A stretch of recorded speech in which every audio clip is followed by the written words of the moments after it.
La historia política de Colombia se puede contar a partir de la muerte violenta de algunos de sus protagonistas.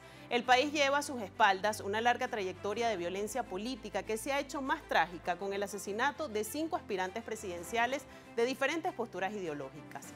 El caso que galvanizó a toda una generación fue el asesinato de Luis Carlos Galán Sarmiento, el popular candidato del Partido Liberal que fue asesinado en 1989 en una manifestación política pública por sicarios contratados por Pablo Escobar. Sin embargo, el magnicidio de Jorge Eliezer Gaitán en 1948, quien había sido candidato liberal en 1946, fue el detonante de una época que en la historia de Colombia se conoce como la violencia y que marcó el origen del conflicto del que surgieron las guerrillas que agudizaron todavía más el ambiente de violencia y terror en el país. Hoy en Ampliamente revisaremos los antecedentes de la violencia política en Colombia que, con el atentado a Miguel Uribe Turbay, los recuerdos de esa violencia regresan al consciente colectivo colombiano. Comencemos revisando los antecedentes de la violencia política en Colombia. La violencia política en Colombia tiene raíces históricas profundas con antecedentes que se remontan a la Guerra de los 1000 días, desatada entre 1899 y 1902, y a la violencia bipartidista entre 1946 y 1958, una época marcada por enfrentamientos entre liberales y conservadores. Posteriormente, el surgimiento de grupos guerrilleros y paramilitares, así como grupos vinculados al narcotráfico, complejizaron el conflicto, creando una situación de violencia prolongada que ha marcado la historia del país. A este periodo histórico entre 1920 y 1960, en Colombia, se le denomina la violencia.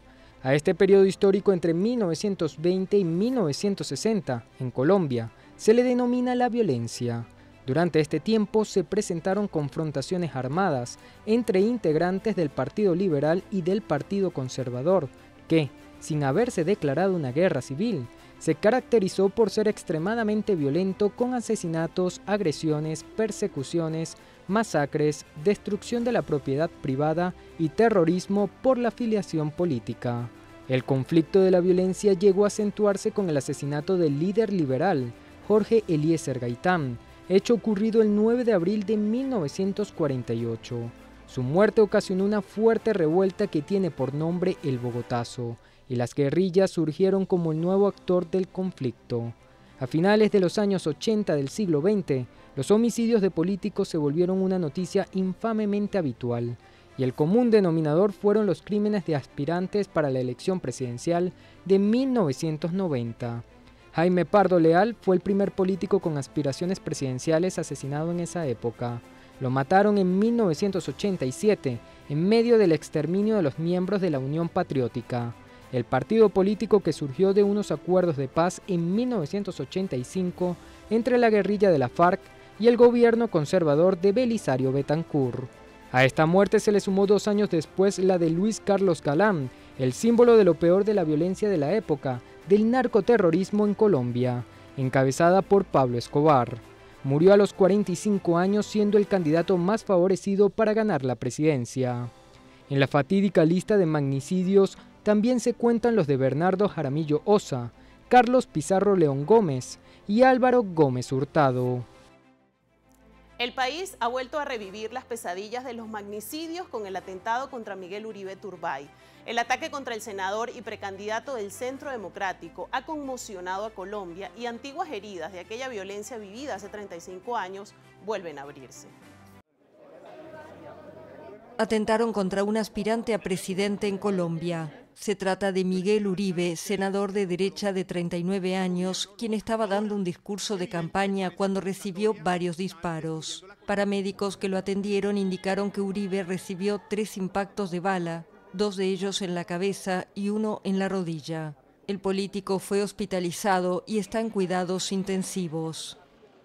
Al momento del hecho, el senador se encontraba con un concejal, Andrés Barrios, y 20 personas más en este sector.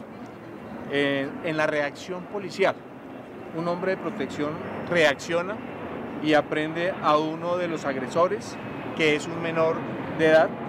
Uribe pertenece al Centro Democrático, el principal movimiento de derecha del país, liderado por el expresidente Álvaro Uribe, de quien no es familiar. Miguel Uribe es miembro de una familia de larga tradición política. Uno de sus abuelos es Julio César Turbay, que presidió Colombia entre 1978 y 1982. En octubre pasado, Miguel Uribe anunció que aspira a ser elegido presidente en 2026 para suceder al actual mandatario Gustavo Petro, de quien es un fuerte crítico. Aunque la campaña presidencial oficial no ha empezado, varios políticos comenzaron a hacer actos de campaña. La oficina de la ONU en Colombia condenó firmemente el atentado, mientras que el jefe de la diplomacia estadounidense, Marco Rubio, señaló que el ataque es resultado de la violenta retórica izquierdista procedente del gobierno colombiano. El presidente Gustavo Petro rechazó el atentado indicando: respeten la vida, esa es la línea roja. Colombia no debe matar a sus hijos.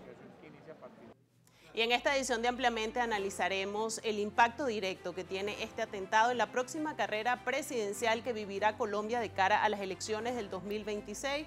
Nos conectaremos con Manuel Camilo González desde la ciudad de Bogotá, en Colombia, para explicarles los antecedentes de este atentado, cómo está el escenario político en Colombia y el impacto que puede tener esto en esta elección o en esta carrera presidencial. Hacemos una pausa y ya regresamos.